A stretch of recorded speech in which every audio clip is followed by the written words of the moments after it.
Loh, mana ada negeri seindah negeri kita? Nggak ada. Ini negeri surga.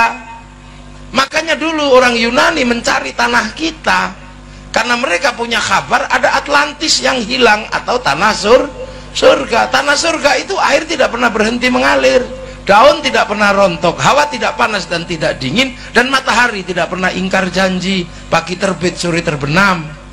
Itu tidak ada di Eropa, kehilangan matahari 4 bulan, daun rontok, palok dingin-dinginnya luar biasa. Maka Bartholomeus melakukan perjalanan mencari tanah surga. 20 tahun dia pulang menemukan kawasan namanya Argir atau Jabadiu.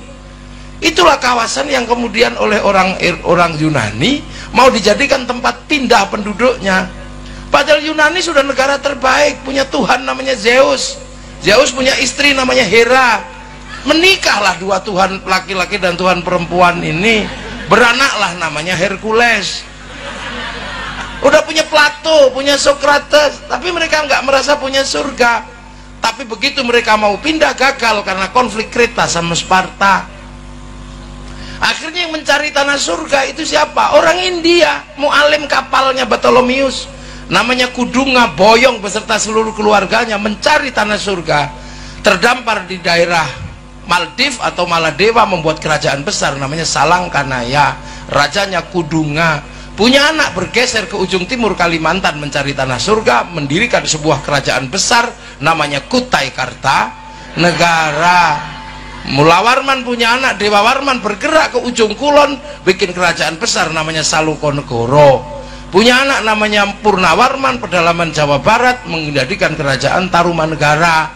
Punya anak Sinasanaha, pindah ke Galuh, bikin kerajaan di daerah Ciamis. Punya anak Sanjaya, masuk pedalaman Jawa Tengah, membuat kerajaan namanya Mataram. Dan dari situ pecah dua, separuh Wangsa Sailendra pindah Palembang menguatkan Sriwijaya, separuh Sindok bikin Wangsa Isyana pindah ke timur, bikin Kadiri sama Toho. Kemudian dilanjutkan oleh Wangsa Baru dipimpin oleh Kenaro, membangun namanya kerajaan Singasari, mampu menaklukkan 2/3 dunia.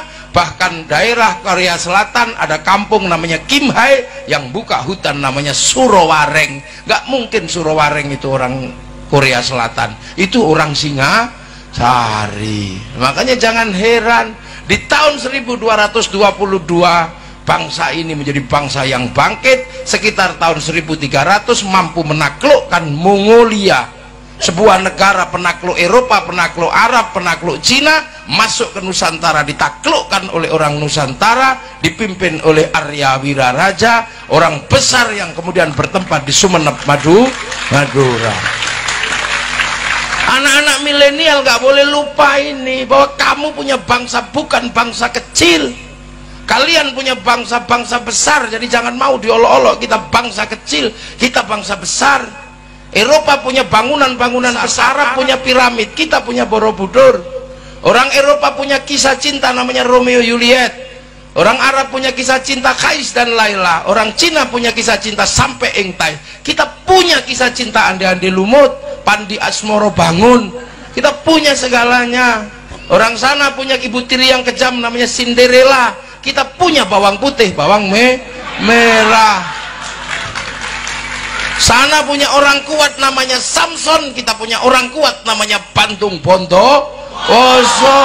Main-main.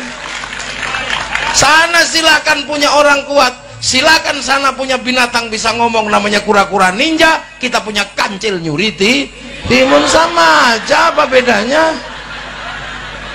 Bedanya lengkap bangsa ini. Orang Arab silakan punya alat musik namanya terbang, terbuat dari kayu dan kulit. Orang Eropa silakan punya alat musik namanya gitar, terbuat dari kayu dan tali. Tapi bangsa kita punya alat musik namanya gamelan, terbuat dari logam. Hanya bangsa yang menguasai ilmu pertambangan yang maju dan penguasaan metalurgi yang mapan mampu membuat alat musik dari logam. Itu bangsamu, jangan mau dibohongi. Kita ini bangsa kecil, kita bangsa besar. Kita mampu menaklukkan Mongolia. bahkan kita mampu bersatu. Hari ini seluruh dunia sedang terkagum-kagum dengan Indonesia. Kenapa? Arab satu bangsa pecah menjadi puluhan negara, Eropa satu bangsa pecah puluhan negara, tapi kita puluhan bangsa mampu bersatu dalam satu negara, kesatuan Republik Indonesia. Terus sekarang kita diceritakan bangsa jelek, bangsa tempe. Kamu jangan percaya itu. Mereka-mereka ini sedang melemahkan mental kita. Agar apa? Kita benci dengan bangsa kita sendiri. Kalau sudah benci dengan bangsa kita sendiri, kalau bangsa sakit cari obatnya dari luar. Kita sedang meriang, cuman meriang gitu aja. Kita tidak sedang stroke, jadi tidak perlu ganti kekuasaan, nggak perlu mengambil Hizbut Tahrir dari Filistin, nggak perlu. Hizbut Tahrir itu didirikan oleh Taqiyuddin An-Nabhani untuk menjadi problem solving, menjadi jalan keluar buntunya Palestina agar merdeka di tanah Palestina. Tapi itu pun gagal. Jadi Hizbut Tahrir itu produk gagal di Timur Tengah. Masa kamu kesini mau dipakai untuk menyelesaikan Indonesia? Lucu aja kalian. Hei anak-anak muda, jangan bodoh kamu. Ikhwanul Muslimin itu adalah cara orang Mesir mau keluar bagaimana menjadi bangsa yang mandiri. Ikhwanul Muslimin didirikan oleh Hasan al-Banna untuk menjawab problem Mesir, dan itu gagal. Kenapa kamu bawa ke sini untuk menyelesaikan problem bangsamu? Jangan bodoh nak ya. Kita ini punya, dan gak usah emosi. Makanya orang-orang ini suka emosi karena dagangannya nggak laku. Oh, iya, daging nggak laku. Baru teriak bendera inilah yang benar, bendera tauhid. Ini bendera Rasul, la ilaha illallah. Terserah kamu katakan itu. Saya tidak mengenal itu sebagai bendera tauhid. Saya mengenal itu benderanya Hizbut Tahrir. Itu bukan bendera tauhid. Kalau itu bendera tauhid, Kiai Hasyim Asy'ari pasti mengajarkan itu bendera tauhid. Kiai Hasyim nggak pernah mengajarkan itu. Yai Dahlan tidak pernah mengajarkan itu. Ki Bagus Haji Kusumo tidak pernah mengajarkan itu. Hanya kamu yang kemarin sore mengajarkan itu.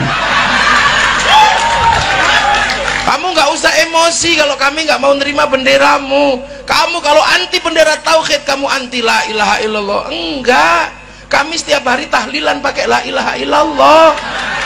Kamilah yang paling sering menyebut la ilaha illallah, karena itu adalah cara zikir kami. Afdhal dzikri fa'lam annahu la ilaha illallah. Sudah kita lakukan setiap hari. Maka jangan emosi kalau kamu anti bendera ini, kamu anti la ilaha illallah. Enggak nak, enggak, aku anti bendera PKI Palu Arit. Aku enggak suka, tapi kalau kami ke sawah tetap pakai arit, pergi nukang tetap pakai palu. Kenapa kamu ribut? Nah ini kita menjadi bangsa besar, makanya bangsa ini semuanya ada. Gak usah ribut. Kita dari segala sisi maju. Dari kalimat-kalimat yang kita punya ini maju. Ya, di Arab sana orang tidur disebut naum, di Inggris disebut sleep. Di sini Bondowoso ada yang disebut sare, ada yang disebut tilem, ada yang disebut bobok, ketedung, oh, ada tedung, ada yang namanya tedung. Nah, di bawahnya itu udah macem-macem pangkatnya, ada micek, ada batang. Lengkap, kita punya segalanya. Makanya, dan kemudian bangsa ini menyelesaikan problem terbesarnya adalah problem pertemuan antar Tuhan waktu itu. Jadi konflik antar Tuhan terbesar itu ada di Nusantara tahun 820 antara Wangsa Shailendra yang beragama Buddha dan Wangsa Sanjaya yang beragama Hindu. Perang besar di Jawa Tengah sana, sampai akhirnya raja Hindu yang namanya Panuko nggak mau jadi raja, takut perang sama raja Buddha namanya Garung. Tapi raja Buddha kerasnya luar biasa, setiap ketemu orang Hindu dibunuh. Akhirnya kemudian Garung berkuasa penuh dan kerajaan Sanjaya pelan-pelan meninggalkan rajanya hilang.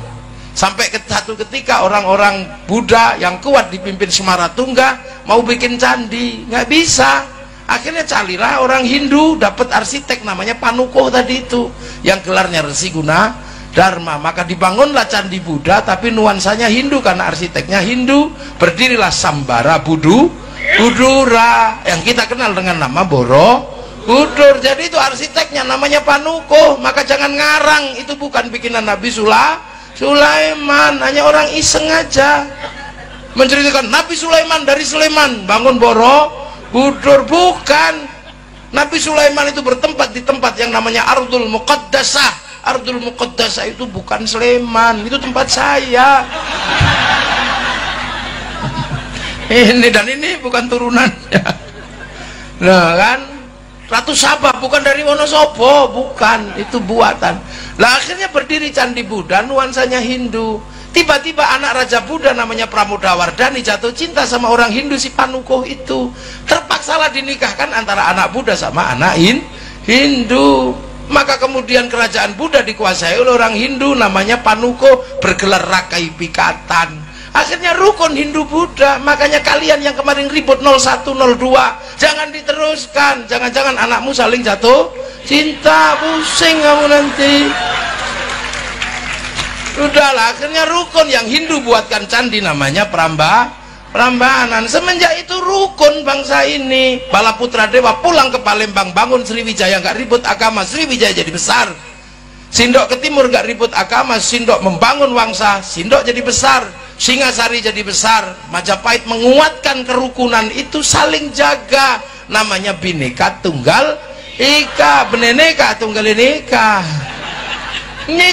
Itu slogan besar agar apa? Tetap rukun. Semenjak itu saling jaga, yang Hindu jaga Buddha, yang Buddha jaga Hindu. Jadi kalau hari ini ada Banser jaga gereja, jangan salah paham, itulah warisan asli bangsa Indonesia.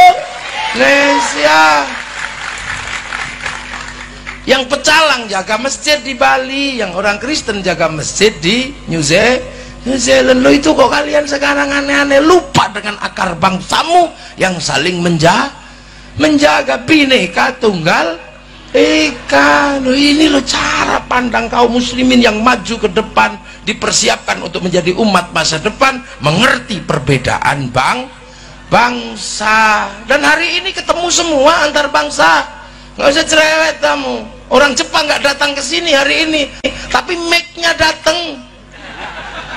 Orang Korea nggak datang, tapi Samsung-nya datang. Kaum muslimin kalau mau pergi haji pasti cari orang Yahudi. Untuk urusan apa? Naik pesawat. Karena yang bisa bikin pesawat orang Yahudi. Pak Habibie suruh bikin pesawat gak jadi-jadi. Wong namanya tetuko, sing teko ra tuku-tuku, sing tuku ra teko loh. Ibu-ibu kalau mau cantik sekarang cari bedak kemana? Ke Perancis. Parfum dan bedaknya bagus. Kalau bedak Bondowoso nggak mau make karena beras ditumbuk pelonteng semua. Iya, kita setiap hari beli sesuatu butuh bank. Kenapa? Bank mengeluarkan uang. Bank bukan produksi KUD. Uang itu produksi bank. Bank itu puncaknya ada di Bank Devisa New York yang bertempat di Wall Street Amerika, punyanya Rothschild Rockefeller Yahudi, yang dipakai untuk membangun bangsa Amerika, mengontrol dunia. Lu sekarang apa? Ayo, ini pengajian, mau bikin pengajian ini menjadi bagus, foto saya di print di belakang sama Pak Bupati. Printer memang buatan Bondowoso, printer buatan Jepang dan buatan Eropa. Hari ini ketemu semua antar bangsa, maka dibekali dari awal. Kita dibekali bahwa manusia ini berbeda bangsa. Laqad khalaqnal insana fi ahsani taqwim. Kita ini ahsani taqwim Indonesia, bangsa Indonesia. Nggak usah kaget ketemu yang lain. Nah, ketemu semua. 20 tahun yang lalu saya mau lihat Afrika, itu saja mesti nunggu flora dan fauna. Kalau nggak ada flora dan fauna, kita nggak lihat Afrika. Seharian kita nunggu TVRI, nanti malam flora dan fauna. Mau lihat Afrika, baru lihat gajah Afrika. Sekarang orang nggak perlu nunggu, yang penting punya handphone. Ini aja nyawamu sekarang. Ini dengan sambil tidur kita bisa pergi ke Afrika, tinggal ngetik kucing Afrika keluar. Kalau mau iseng bokong India keluar di sini. Ini duniamu nak, dunia milenial, dunia yang terlihat tidak butuh siapapun. Maka saya harus mengingatkan kamu bahwa ada masa lalu yang harus kamu ingat, biar kamu tidak menjadi bangsa yang terpisah, jadi manusia yang terpisah dari masa lalu. Makanya anak-anak milenial ini harus dibikinkan jalan menuju ke titik paling awal, dan Islam mengajarkan itu agar kamu tidak lupa bahwa dulu kalian adalah satu, dan jangan sampai kaget melihat bangsa berbeda. Kita disuruh tengok Jabal Rahmah. Itulah prinsip dasar santri punya sistem ukhuwah basyariyah, persaudaraan sesama manusia. Orang Eropa nggak diajari itu. Makanya orang Eropa ketika Christopher Columbus terdampar di Afrika, di Tanjung Harapan, kaget melihat orang Afrika hitam gosong. Karena mereka taunya manusia itu ras Arya yang putih. Begitu lihat orang hitam, neraka ini. Karena kitab mereka mengajarkan bahwa orang jahat masuk neraka, dibakar sama Tuhan, tapi nggak boleh mati biar bisa disiksa terus. Makanya begitu lihat orang hitam gosong, oh ini neraka ini. Maka ditembaki sama Christopher Columbus. Untuk apa? Ditembaki untuk membantu pekerjaan Tuhan yang belum selesai. Maka akhirnya seluruh sistem perbudakan itu dari Afrika, diperbudak semua orang Afrika.